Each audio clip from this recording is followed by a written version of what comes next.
Janvier 2026. Le golfe Persique. Des navires de guerre américains patrouillant dans les eaux internationales. Soudain, l'Iran annonce des manœuvres navales à tir réel, à proximité immédiate des forces américaines.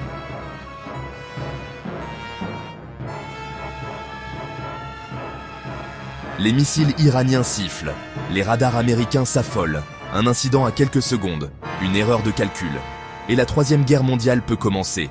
Le Moyen-Orient est au bord du gouffre. Encore. Mais cette fois, c'est différent. Depuis le 30 janvier 2026, l'Iran mène des manœuvres navales exceptionnelles dans le golfe Persique. Pas de simples exercices, des tirs réels, missiles, torpilles, drones navals. La particularité, ces manœuvres se déroulent à proximité immédiate de navires de guerre américains. Le porte-avions USS Abraham Lincoln et son groupe aéronaval sont dans la zone. Des destroyers, des sous-marins américains également. Téhéran envoie un message brutal. Le Golfe est notre territoire. Vous n'êtes pas les bienvenus et nous n'avons pas peur de vous. Pourquoi cette escalade maintenant? Parce que Donald Trump resserre l'étau. Nouvelles sanctions contre la flotte pétrolière iranienne, menace d'intervention militaire, soutien absolu à Israël, demande impossible à Téhéran. Washington exige que l'Iran reconnaisse Israël, démantèle son programme nucléaire, cesse son soutien au Hamas et au Hezbollah.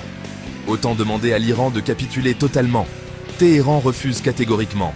Alors Trump menace de frappes militaires massives. L'Iran répond en jouant avec le feu dans le Golfe. Le risque?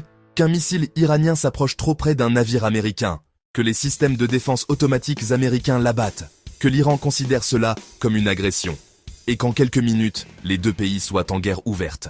Pendant que l'Iran et les USA jouent à la roulette russe dans le Golfe, Gaza brûle. Encore. Toujours.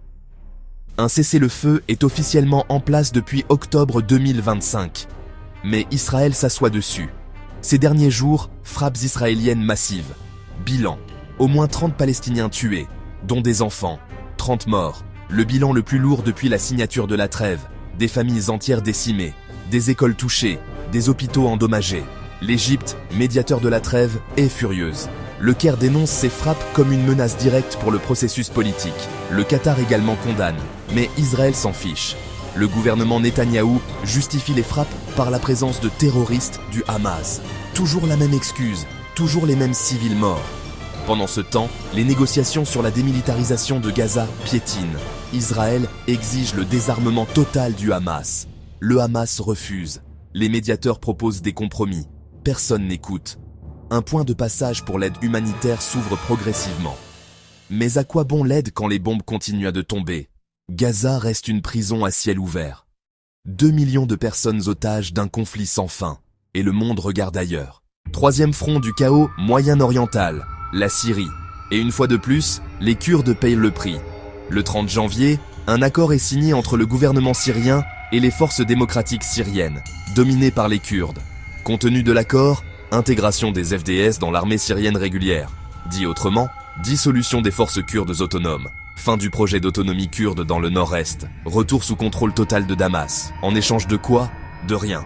L'accord ne prévoit aucune garantie constitutionnelle pour les Kurdes. Aucune décentralisation. Aucun statut spécial. Juste l'intégration forcée. Les Kurdes syriens ont combattu Daesh pour l'Occident. Ils ont perdu 11 000 combattants dans cette guerre. Ils contrôlaient un quart du territoire syrien. Et maintenant, abandon total.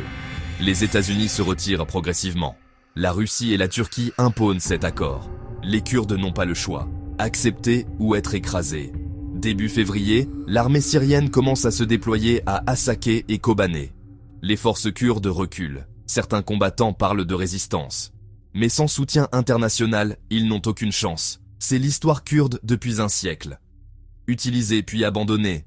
Promesses occidentales puis trahison. Ça s'est passé en Irak, en Turquie, maintenant en Syrie. Toujours le même scénario. Connectons maintenant tous ces éléments. Iran qui provoque les USA dans le Golfe. Israël qui massacre à Gaza, malgré la trêve. Kurdes trahi en Syrie. Et ce n'est pas tout. En Irak, Nouri al-Maliki, l'homme qui a plongé le pays dans le chaos sectaire, revient au pouvoir. Les États-Unis sont furieux, mais impuissants. Les alliances pro-iraniennes se consolident. Au Yémen, les rivalités entre Arabie Saoudite et Émirats reprennent. Frappe aérienne saoudienne contre le Conseil de transition du Sud, soutenu par Abu Dhabi. En Syrie, tensions interconfessionnelles. Une mosquée alawite attaquée à Homs. Violence intercommunautaire en représailles. Le Moyen-Orient est un baril de poudre. Chaque pays a ses propres conflits, mais tous sont interconnectés. Tous impliquent les mêmes acteurs. Iran, États-Unis, Russie, Turquie, Arabie Saoudite, Israël. Et Donald Trump est de retour. Imprévisible, agressif. Il a déjà bombardé le Venezuela et l'Iran. Il menace la Syrie. Il soutient Israël inconditionnellement. Le traité nucléaire New Start avec la Russie expire dans quelques jours. Plus de limites sur les arsenaux nucléaires. L'Iran accélère son programme nucléaire. Israël possède des centaines d'ogives. Un incident naval dans le Golfe. Une frappe israélienne qui tue des Iraniens à Gaza. Une attaque de drones mal attribuée. Et l'escalade devient incontrôlable. La Troisième Guerre mondiale ne commencera pas nécessairement par une décision délibérée. Elle peut commencer par une erreur. Une mauvaise interprétation. Un missile tiré par réflexe. Et le Golfe Persique est l'endroit le plus dangereux au monde en ce moment. L'Iran tire près de navires américains. 30 Palestiniens massacrés à Gaza. Kurdes trahis en Syrie. Irak qui s'effondre. Yémen qui brûle. Le Moyen-Orient est au bord du gouffre. Pas une métaphore. Une réalité. La Troisième Guerre mondiale peut commencer dans le Golfe. À tout moment. Partagez avant qu'il ne soit trop tard. Commentez, abonnez-vous. Le monde s'embrase.